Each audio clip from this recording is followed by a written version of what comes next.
ऐसी चीज है जो आपके जीने के मायने बदल सकती है।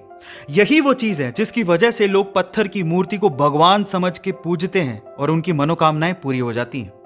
अब विश्वास आपकी जिंदगी में कैसे परिवर्तन ला सकता है, इसको एक कहानी से समझने की कोशिश करते हैं। एक बार क्या हुआ, एक गांव में एक व्यक्ति बड़ा बीमार था क्योंकि उसे टीबी था।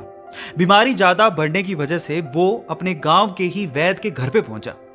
अब जैसे ही वो वैद्य के घर गया, उसको पता लगा कि वैद्य जी घर पे नहीं है, वो खेत में काम कर रहे हैं। तो वो खेत पहुंच गया।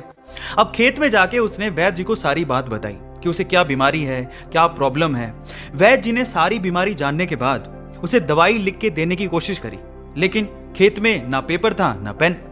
तो उन्होंने पास में ही रखी एक लाल ईंट को उठाया और उसके पास में कोयला पड़ा था, तो कोयले को उठा के और लाल ईंट को उठा के उस कोयले से लाल ईंट पे कुछ लिखा। उस व्यक्ति को देते हुए कहा कि ये ले लेना और इसे रोज पानी में घोल घोल के पीना। अब प्रॉब्लम यह थी कि वो व्यक्ति अनपढ़ था, वो वैद्य जी की बात को ठीक से समझ नहीं पाया, लेकिन वो उस ईंट को लेके घर चला गया और 3 महीने बाद वापस लौट के वैद्य जी के पास आया और कहता है कि वैद्य जी, आपके द्वारा दी गई दवाई से मैं आधा तो ठीक हो चुका हूं। अगर आप मुझे वो दवाई दोबारा दे दें तो शायद मैं पूरा ठीक हो जाऊं। तो वैद्य जी ने कहा, मैंने तुम्हें दिया तो था। तो व्यक्ति क्या कहता है, ध्यान से सुनिएगा। वो व्यक्ति कहता है कि ईंटें तो हमारे घर पे भी पड़ी हैं, लेकिन उस ईंट पे जो आपने मंत्र फूंक के दिया था, अगर वो दे दें तो मेरा काम बन जाए। तो वैद्य जी हैरान रह गए। उन्होंने पूरी बात पूछी तो पता लगा कि वो व्यक्ति पिछले 3 महीने से उस ईंट को पानी में घोल घोल के पी रहा है, लेकिन फिर भी वैद्य जी ने उसको कुछ नहीं कहा, सच्चाई बताई नहीं। पता है क्यों?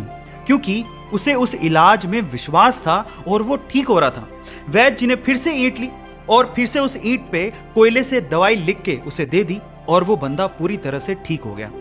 अब आप लोग कहेंगे कि कैसे बच्चों वाली कहानी है, नहीं, लेकिन यहां पर समझने और सीखने लायक बहुत सारी चीजें हैं। यहां सीखने लायक बात यह है कि दवाई लेने के साथ साथ आपको इस चीज पे भी विश्वास होना चाहिए कि इस दवाई को लेने के बाद मैं पूरी तरह से स्वस्थ हो जाऊंगा, तभी आप उस प्रॉब्लम से बाहर निकल पाओगे। और ये सेम चीज आपकी जिंदगी में भी लागू होती है। अगर आपको अपने आप पे और अपने आइडिया पे पूरा विश्वास है तो एक ना एक दिन आप सफल जरूर हो जाओगे। बस अपना विश्वास डगमगाने मत दीजिएगा, उस पर विश्वास बनाए रखिएगा। ऐसे अमेजिंग वीडियोस के लिए YouTube पे हमारे चैनल को सब्सक्राइब कर लीजिए। मिलते हैं अगली अमेजिंग स्टोरी के साथ। Thank you so much.